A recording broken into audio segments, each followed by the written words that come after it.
Olá, saudações, sejam bem-vindas, sejam bem-vindos. Vamos falar desse clássico da literatura espanhola e mundial universal, que é o Dom Quixote do Cervantes, né? Século XVII, Espanha.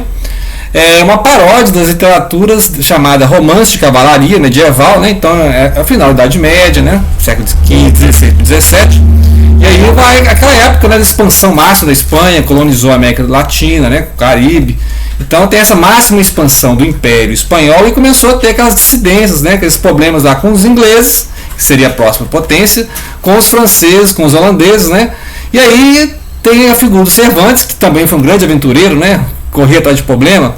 Então o Cervantes, que é da mesma época do Shakespeare, né? E esse é um personagem que eternizou o nome Cervantes, né? Que escreveu muitas coisas em teatro, novelas, e esse romance personagens marcantes da ficção. Nós já falamos em outros vídeos, né, de personagens marcantes, inclusive vamos falar semana de outro personagem marcante, que é o grande Mentecapto, do Fernando Sabino, né, 100 anos de Fernando Sabino, e o grande Mentecapto é um pouco de Quixote, né. Então, nós vamos ler o Quixote, que é adaptações, porque o Quixote mesmo é uma obra extensa, né. Outras adaptações infantil juvenil, né? Essa aqui é mais adaptação ainda, né? Mais curto, mais resumido, mais sintético, mas é bom, né? Assim, a partir de 15 anos os jovens já podem ter acesso ao Dom Quixote, né? Uma obra bem mais resumida, né? Essa também, né? Versão mais resumida da coleção, a série Reencontros, tem vários classes de literatura, né? Que é uma versão mais condensada para ter uma ideia do enredo, né? Um enredo bem básico. E aí a nossa série de personagens marcantes nós temos falado, né? O Dom Casmurro, que tem a Capitu, né? Já falamos da Ana Karenina, do Tolstói, da época do Cervantes, nós falamos do Hamlet do Shakespeare, né? Mesma época. O Médico Monstro, né? O Jekyll e o Dr. Jekyll e o Sr. Hyde, né? Do Stevenson, né? O livro do Stevenson. Dorian Gray, né? Oscar Wilde. Falamos também do personagem, o Merceau do Camus, né, o Estrangeiro. Então são todos personagens marcantes, e outros também, né, que a gente falou aqui do Gandalf, falou do Senhor dos Anéis. São todos personagens que são na nossa playlist aqui, dos personagens marcantes da ficção, que muitas vezes você nem leu o livro, mas você sabe que existiu, né? Por exemplo, nem todo mundo leu o Dom Quixote, mas conhece o Dom Quixote. Nem todo mundo leu o Pinóquio, conhece o Pinóquio, né? E outros personagens, né? Então eu estou usando como base essa adaptação, que ela segue bem o original, né, da figura do Dom Quixote, que era um senhor assim, mais de idade, né, lá da Espanha, né, do final do século XVI para o início do XVII, e esse cidadão, né, adotou esse nome de Dom Quixote e começou a sair pelo mundo procurando aventuras, né, atrás de moinhos de vento, né, que ele achava que eram gigantes. Então tem esse enredo, a gente conhece básico, né, o enredo do Dom Quixote, então a ideia de como é que é. É um livro que são em duas partes, mas são basicamente 3 ciclos, né, de contação de história, porque tem a fase em que ele está lendo, né, ele lia muito Cavalaria, Mares de Galo, né, o ciclo arturiano lá, né, Avalon, né, ele lia muitas cavalarias, Tristão e Isolda, ou seja, toda aquela literatura, né, é o Cid, campeador, Idade Média, que é aquela literatura em que tinha sempre um cavaleiro, né, uma figura elegante, uma figura sincera, e que salvava as donzelas, né, sempre disputando lá em outros campeonatos, né.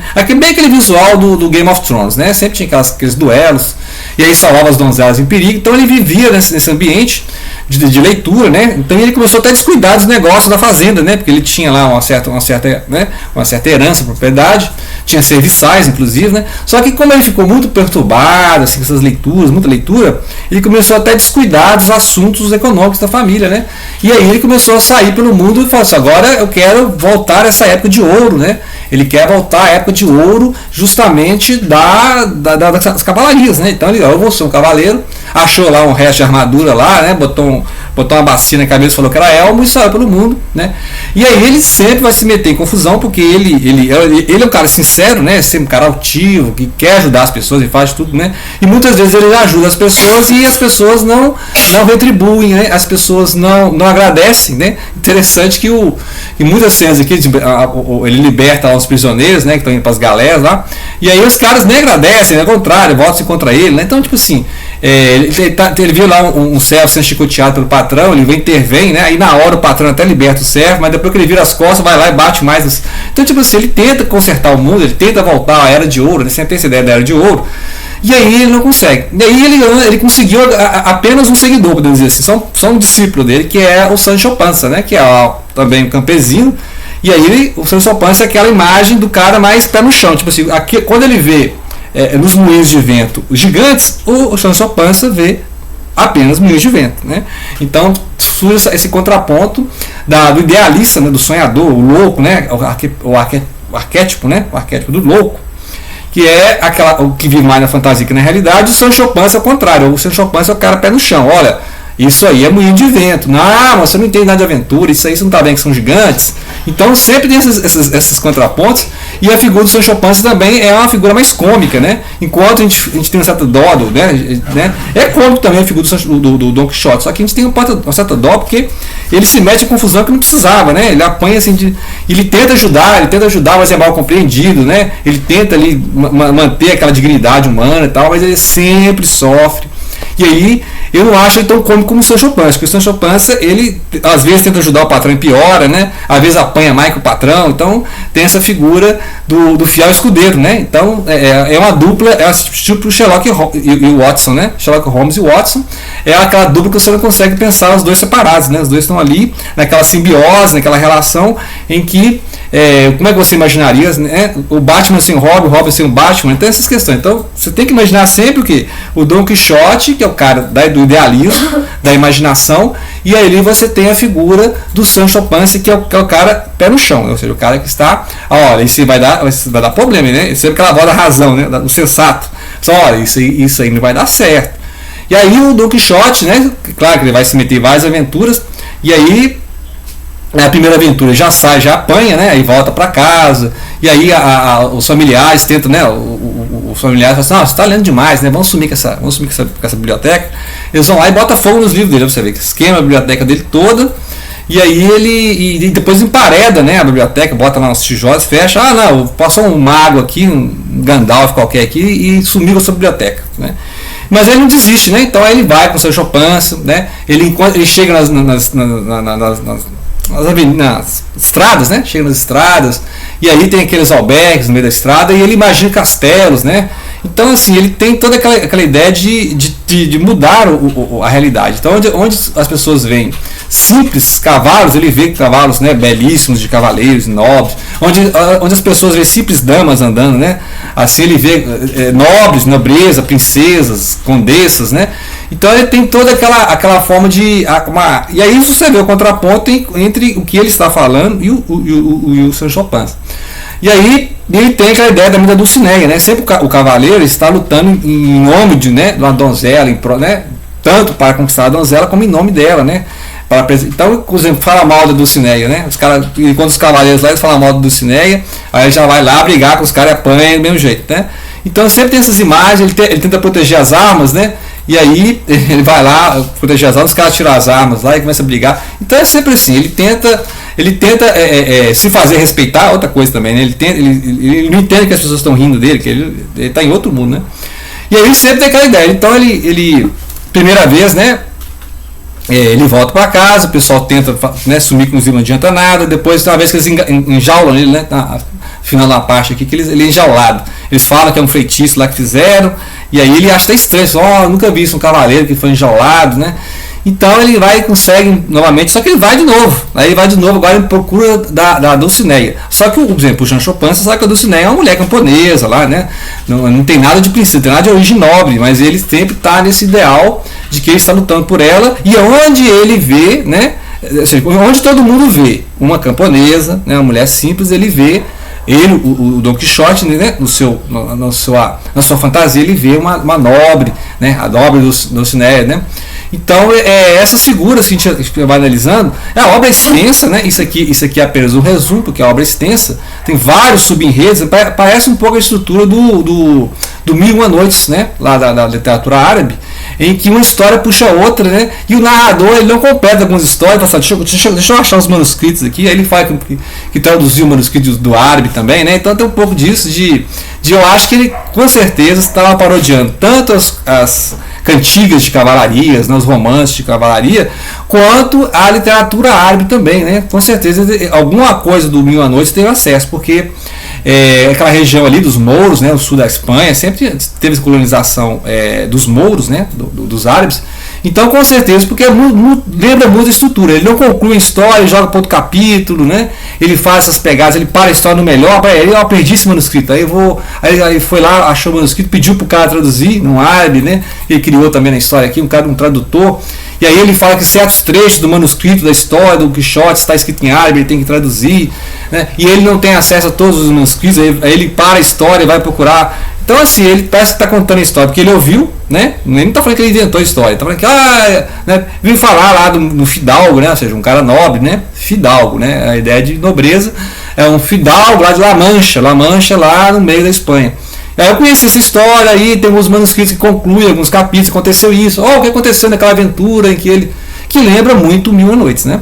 E aí vai falar da Espanha, mas a Espanha é uma coxa retalho também, né? A Espanha, como teve várias etapas de reconquista, então você tem a Espanha do Norte, tem a Valência, a Catalunha, você tem o sul da Espanha, que foi a última parte libertada, né? Granada, você tem a região que vai para Portugal, você vai ao norte de Portugal, a Galícia. Então o idioma que foi preservado aqui é o castelhano, né? A gente chama de espanhol, mas espanhol se você analisar que essa língua castelhana dominou a Espanha toda, né? Porque se você for lá, é a língua castelhana, né? Castelhana, assim como tem o catalão, né? Você tem o idioma basco, você tem o galego português. Então existem vários idiomas na Espanha, e assim como tem vários dialetos do italiano, né? Mas convencionou-se que o italiano padrão é o italiano de Florença, né? Então tem essas questões de essa língua que foi usada aqui no Dom Quixote acabou sendo o espanhol padrão, que na verdade é a língua de Castélia, né? Essa região ali da Mancha, que é onde viveu e as aventuras, né? As aventuras do cavaleiro. E é um dos livros mais lidos, né? Junto com a Bíblia, o Pequeno Príncipe, né? Então é a lista dos mais vendidos, né? Com certeza o enredo ele é mirabolante, porque ele sai de aventura em aventura, né? E aí no final, né, nós estamos falando do personagem, não vou resumir o enredo, né, do livro, né? Nós estamos falando do personagem. No final, quando ele volta, né, depois de reconhecer a Dulcinea nas suas aventuras, sempre fazendo o bem, né, sempre apanhando por fazer o bem, porque ele está crente mesmo que está fazendo o bem, que está ali ajudando as pessoas e tal. Sempre recebendo incompreensão, né, e ninguém agradece, né? Total falta de gratidão com ele. No final, no momento de lucidez, ele volta a ser aquele fidalgo lá da La Mancha, né?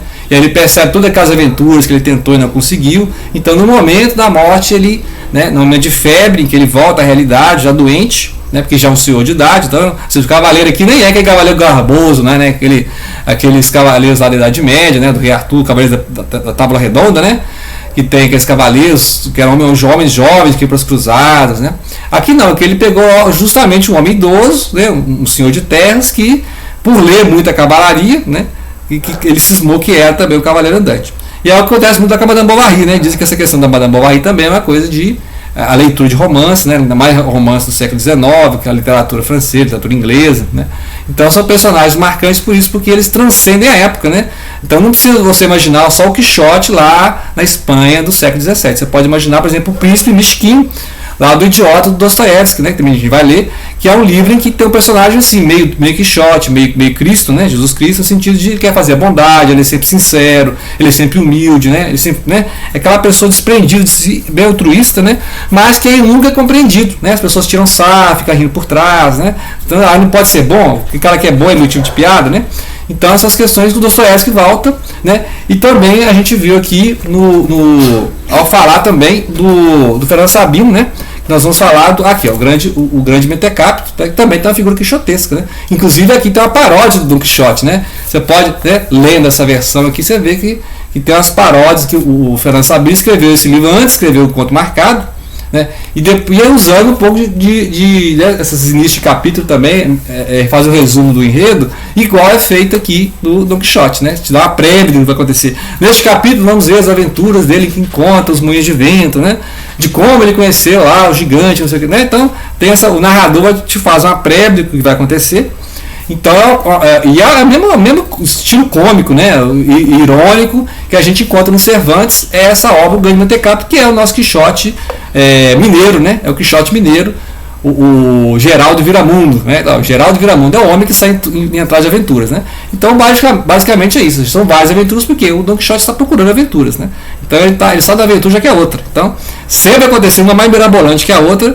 E por isso que o livro é extenso, né? Mas esse resumo, essa adaptação aqui, ó, é recomendada, porque te dá uma boa ideia do que acontece, né? Claro que se você for ler o original, fique à vontade, ok? Então, grato pela atenção, não deixem de compartilhar.